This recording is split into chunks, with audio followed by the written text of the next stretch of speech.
Good evening and happy साबत सबको।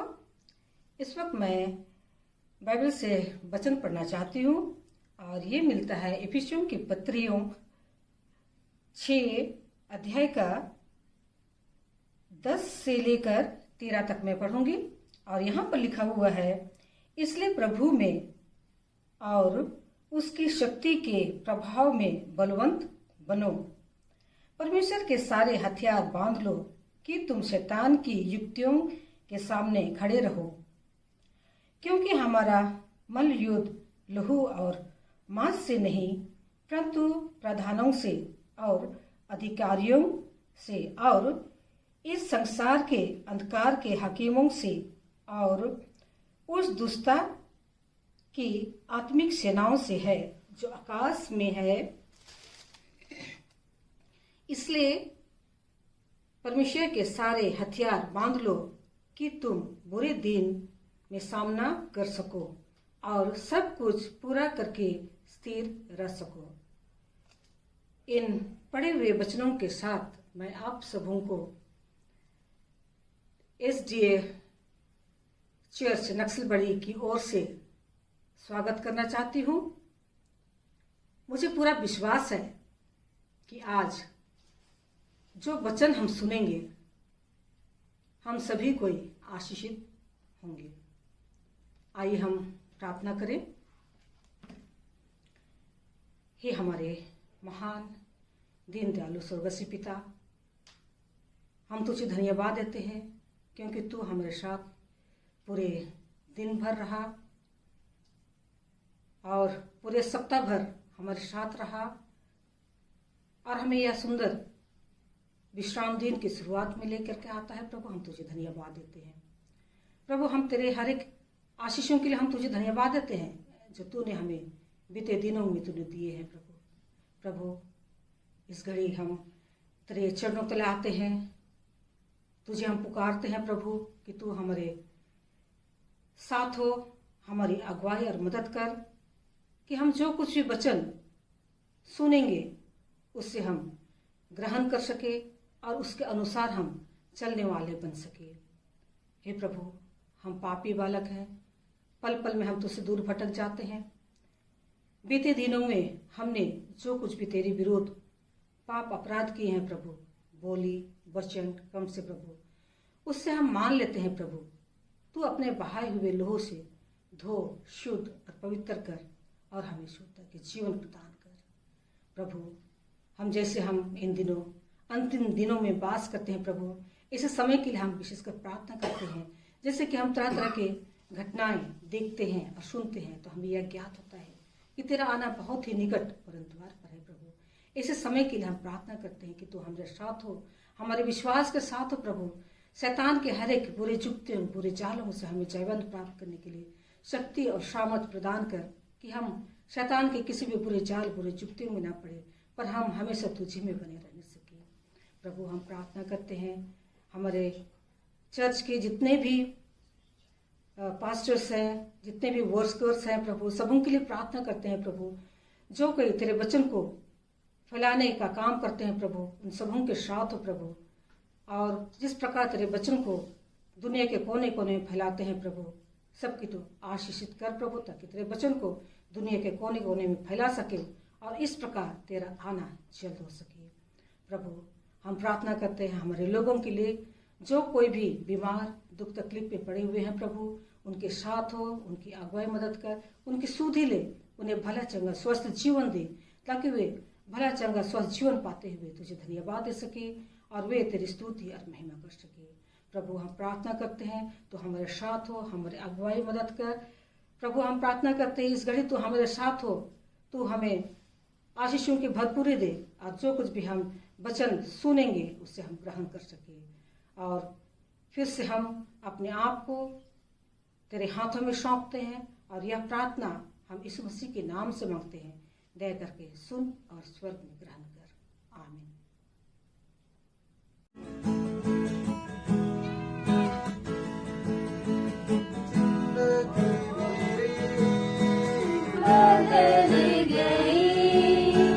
जब से मसीह को पाया है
आज शाम के लिए जो वचन मैंने चुनी है वो है गोलियत की समस्त इस्राएल को चुनौती।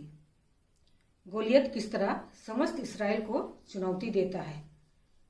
और यहाँ बोलता है कि फलिस्तियों ने अपने सैनिक इकट्ठे की और इस्राएलियों से युद्ध की घोषणा करते हैं। राजा साउल ने भी इस्राएलियों को इकट्ठा करता है और वो भी युद्ध के लिए तैयार होता है। और यहाँ कहा जाता है कि फलिस्ती एक पहाड़ के ऊपर में थे और इस्राएली दूसरे पहाड़ में थे और बीच में तराई थी। और इस फलिस्ती लोगों के बीच में, सैनिकों के बीच में एक हट्टा कट्टा नौजवान था और जिसका नाम गोलियत है। वो सामने आता है और वो कहता है मैं इस्राएलियों से लड़ाई करूंगा। और गोलियत अपने आप को लड़ाई के लिए तैयारी करता है और हम देखते हैं कि वह किस तरह से अपने आप को लड़ाई के लिए तैयारी करता है। और यहाँ पर हम बाइबल में देखेंगे, यह हमें मिलता है पहला शमूएल उसका 17 का 5 से 10 तक हम पढ़ेंगे किस तरह से वो अपने आप को लड़ाई के लिए तैयार करता है। यहाँ लिखा है, उसके सिर पर पीतल का टोप था, वह एक पत्थर का झिलम पहने हुए था जिसका तौल 5000 शेकेल पीतल का था। उसकी टांगों पर पीतल के कवच थे और उसके कंधों के बीच बर्छी बंधी थी। उसके भाले की छड़ जुलाहे के डोंगी के समान थी और उस भाले का फल 600 शेकेल लोहे का था। वह बड़ी ढाल लिए हुए एक जन उसके आगे आगे चलता था। वह खड़ा होकर इस्राएली पंक्तियों को ललकार के बोला, तुमने यहाँ आकर लड़ाई के लिए क्यों पंक्ति बांधे हो? क्या मैं फलिस्ती नहीं हूं और तुम साउल के अधीन नहीं हो? अपने में से एक पुरुष चुनो कि वह मेरे पास उतर आए। यदि वह मुझसे लड़कर मुझे मार सके तब तो हम तुम्हारे अधीन हो जाएंगे, परंतु यदि मैं उस पर प्रबल होकर मारूं तो तुमको हमारे अधीन होकर हमारी सेवा करनी पड़ेगी। फिर वह फलिस्ती बोला, मैं आज के दिन इस्राएली पंक्तियों को ललकारता हूँ, किसी पुरुष को मेरे पास भेजो कि हम एक दूसरे से लड़े। यहाँ पर देखते हैं कि गोलियत किस प्रकार से अपने आप को लड़ाई के लिए तैयार करता है और बहुत ही उस समय बहुत हट्टा कट्टा जवान था, लंबा चौड़ा था, जिसे देखकर सभी कोई घबराते थे। और यह व्यक्ति अपने आप को कितने सारे भारी भारी चीजों से अपने आप को तैयार किया और लड़ाई के लिए वो सामने आता है और इस्राएलियों को ललकारता है। दूसरी तरफ हम देखते हैं कि गोलियत ललकार सुनकर क्या करते हैं, इस्राएली डर जाते हैं और घबराने लगते हैं कि हम इतने बड़े व्यक्ति के सामने किस तरह हम जाएं और हम किस तरह लड़ें, क्योंकि वह तो बहुत ही बलवंत है, बहुत ही हट्टा कट्टा है, और वे डरने लगे। और यहाँ कहा जाता है कि एक ईसाई नामक परमेश्वर का भक्त था, उसने अपने 3 बेटों को लड़ाई के लिए भेजा। ईसाई के 8 पुत्र थे और उसने अपने 3 बड़े बेटों को लड़ाई के लिए भेजा था, और उनका नाम है यहाँ पर, सबसे पहला का है एलियाब, दूसरा का अबीनादाब और तीसरा का सम्मा। ये तीनों इस्राएलियों के साथ में लड़ाई के लिए मैदान में जाते हैं। और यहाँ हम देखते हैं कि गोलियत किस तरह से रोज दिन बाहर आता था, सुबह को आता था और ललकारता था कि आओ मेरे पास आओ और मुझसे लड़ो। और उसे देख करके सारे इस्राएली डर जाते थे और दूर भागते थे।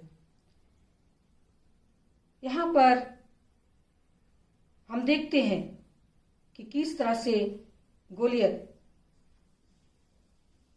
40 दिन और 40 रात तक ललकारता रहा कि आओ और मुझसे लड़ो। यहाँ ये सही अपने बेटों की चिंता होती है, कहीं कि बहुत दिन हो गया था।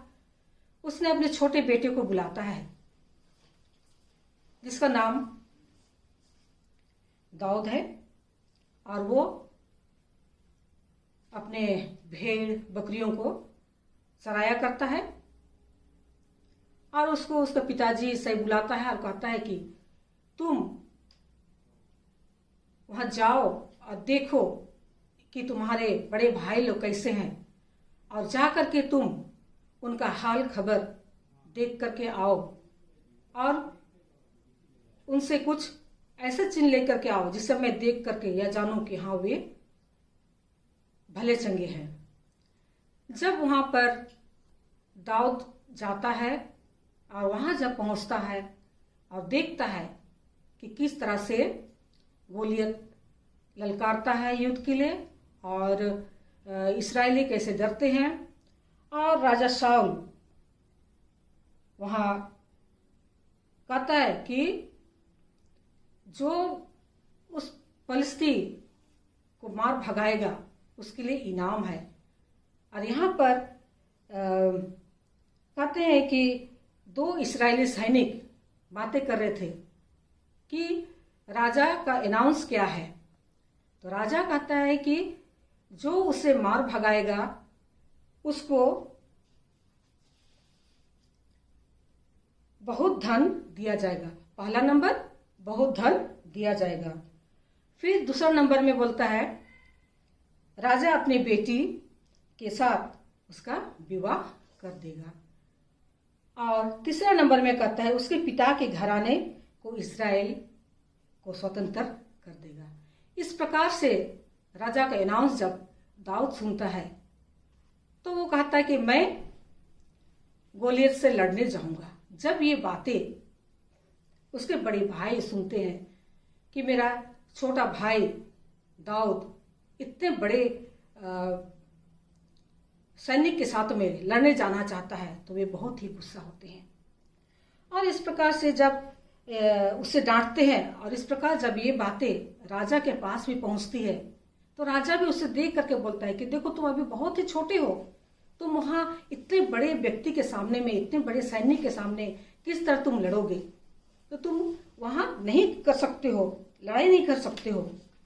लेकिन दाऊद यहाँ कहता है, राजा से कहता है, जब मैं अपने भेड़ बकरियों को चराता हूं प्रभु मेरे साथ रहते हैं, और मेरे भेड़ बकरियों को जब कभी भी सिंह या भालू पकड़ने आते हैं तो मैं लड़ पड़ता हूं और अपने भेड़ बकरियों की रक्षा करता हूं। इसलिए मुझे तू आज्ञा दे कि मैं वहां जा करके इस फलिस्ती आदमी से लड़ाई करूं। राजा यह सुन करके कहता है, ठीक है, मैं तुम्हें जाने दूंगा। और यहाँ पर उसको और तैयार करता है। हम देखते हैं इसे भी हम बाइबल से पढ़ना चाहेंगे। यह मिलता है पहला सामुएल 17 का 37 और 38 में क्या लिखा गया है। पहला सामुएल 17 का 37 और 38 में यहाँ लिखा गया है, फिर दाऊद ने कहा, यहोवा जिसने मुझे सिंह और भालू दोनों के पंजे से बचाया है, वह मुझे उस फलिस्ती के हाथ से भी बचाएगा। शाऊल ने दाऊद से कहा, जा, यहोवा तेरे साथ रहे। तब शाऊल ने अपने वस्त्र दाऊद को पहनाए और पीतल का टोप उसके सिर पर रख दिया और झिलम उसको पहनाया। इस तरह से हम देखते हैं कि जैसा वो फलिस्ती आदमी गोलियत अपने आप को सारे हथियार के साथ में और सारे भारी भारी चीजों से पहन करके लड़ाई के लिए तैयार था, इसी प्रकार दाऊद को भी राजा पहनाता है। लेकिन जब उसे पहनता है तो दाऊद कहता है, मैं इसको लेकर के मैं चल नहीं सकता हूं, क्योंकि ये बहुत भारी है। और उसने सारे चीज को उतार रखता है और अपने साथ एक लाठी लेता है और वो चलने लगता है। और उसके पास एक थैला रहता है और चलते चलते नाले से वो 5 चिकने चिकने पत्थर उठाते हैं, छोटे छोटे पत्थर उठाता है और उस पत्थर को अपने थैले में रखता है। और उसके हाथ में एक गोफन रहता है। गोफन मतलब जिससे वो शेर लोग को पहरा में करता था, एक हम क्या बोलेंगे उसको, गुलेर उस तरह का होता है, और उससे लेकर के वो जाता है। जब इससे गोलियत देखता है तो कहता है कि ये क्या है, क्या मजाक मेरे साथ में है, इतना छोटा सा लड़का मेरे पास में लड़ने के लिए आता है। और उसको बहुत ही गुस्सा आता है और उससे बोलता है कि मैं इसे तो अपने पैरों से राउंड दूंगा, इतना छोटा क्यों मेरे पास आ रहा है, मेरी बेइज्जती क्यों की जा रही है। लेकिन दाऊद बड़े दृढ़ता के साथ में आगे बढ़ता है। और यहाँ हम देखेंगे किस तरह से परमेश्वर उसके साथ में रहता है और वो आगे बढ़ता है उससे गोलियत से लड़ने के लिए। तो हम यहाँ पर एक गाना गाना चाहेंगे कि परमेश्वर किस तरह से हमारे साथ, जब भी हम उसके साथ रहते हैं, हमारी किस प्रकार अगुवाई करता है और हमें हर मुसीबत, हर चीजों से हमारी रक्षा करता है।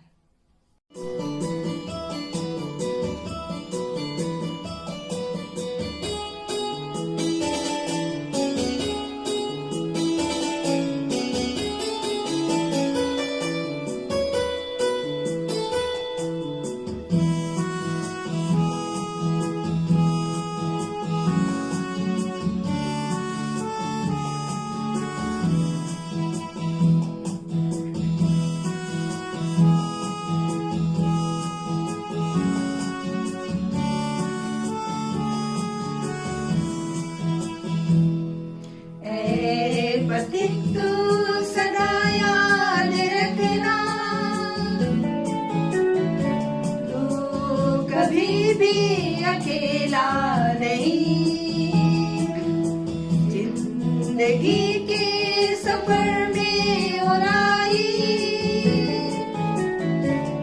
तू कभी भी अकेला नहीं। ए पति तू सदा याद रखना, तू कभी भी अकेला नहीं।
कभी भी अकेला नहीं, जिंदगी के सफर में ओ राही, तू कभी भी अकेला नहीं, हे पथिक तू सदा याद रखना, तू कभी भी अकेला नहीं।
कभी भी अकेला नहीं, जिंदगी के सफर में ओ राही, तू कभी भी अकेला नहीं, हे पथिक तू सदा याद रखना, तू कभी भी अकेला नहीं, तू कभी भी अकेला नहीं। दाऊद ने जो 5 पत्थर उठाए थे, यहाँ पर हम देखते हैं उस 5 पत्थर का हमें 5 पत्थर क्या दर्शाता है, क्या बतलाना चाहता है। और दाऊद अपने थैले में रखता है, जैसे यहाँ पर दाऊद अपने हृदय में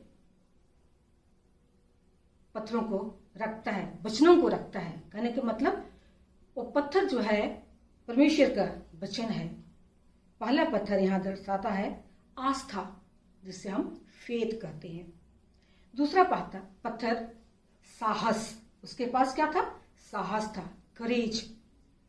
तीसरा पत्थर विश्वास, ट्रस्ट। उसका किसके पास विश्वास था? परमेश्वर के पास विश्वास था। चौथा पत्थर आज्ञाकारिता, ओबीडियंस या आज्ञा मानना। और 5वां पत्थर प्रशंसा या बड़ाई या प्रेज। तो इस प्रकार से वो 5 पत्थर लेकर के आगे बढ़ता है और दाऊद बहुत ही विश्वास के साथ में आगे बढ़ता है। और जैसे जैसे वो आगे बढ़ता है, गोलियत अपने टोप को उतारता है उस दाऊद छोटे से लड़के को देखने के लिए। और उसी क्षण दाऊद एक पत्थर लेता है और अपने गोफन में डाल करके उससे हवा में करके फेंक देता है। जैसे वो हवा में उड़ करके सीधा उसके माथे पर लग जाता है और साथ ही साथ वो गोलियत, उतना बड़ा सा व्यक्ति, उतना बड़ा सैनिक जो था, वो गिर जाता है। तो हम यहाँ देखते हैं, अगर हमारे पास आस्था है, साहस है, विश्वास है और हम आज्ञाकारिता, आज्ञा पालन करते हैं और परमेश्वर की बड़ाई करते हैं, तो हमारे सामने जितनी भी बड़ी मुसीबत क्यों ना आए, हम उससे लड़कर हम आगे बढ़ सकते हैं। जैसे इन दिनों हम देखेंगे कोविड-19 हमारे जीवन में एक गोलियत की तरह है और हमें किस तरह से ललकार रहे। तो क्या हम तैयार हैं? कोविड-19 से लड़ने के लिए। क्या हम दाऊद के पास जिसका पत्थर था, हमारे पास वे पत्थर हैं? क्या हम उन वचनों को लेकर के हम आगे बढ़ते हैं? यहाँ अगर हमारी मृत्यु भी क्यों ना आ जाए, अगर हम अपने हृदय में उन वचनों को लेकर के हम चलते हैं, तो अगर हम मर भी जाते हैं तो हमारे लिए स्वर्ग में इनाम रखा गया है। हम उस इनाम के लिए हम तैयार हों। और प्रभु इन वचनों पर आशीष देवे। आमीन। धन्यवाद। जितने के भी भाग लिए थे सबके को धन्यवाद, और आशा करता हूँ आप आशीषित हुए और आपको परमेश्वर इसी तरह आगे भी अगुवाई करे। तो चलिए अंतिम प्रे करते हैं। और father in heaven, thank you for the beautiful evening, Lord, and this time to see and everything that you have given us, Lord. Thank you for everything, Lord. Bless those who have taken part in this program, Lord, and everyone in this world, Lord. We are sinners for your sins, Lord. We don't know what we do and what we don't do. Lord, in each and every step, Satan is all behind, Lord. Help us to overcome the Satan, Lord. With each one of us, and every sin is with sinners, Lord. This is what prayer in Jesus' name. Amen.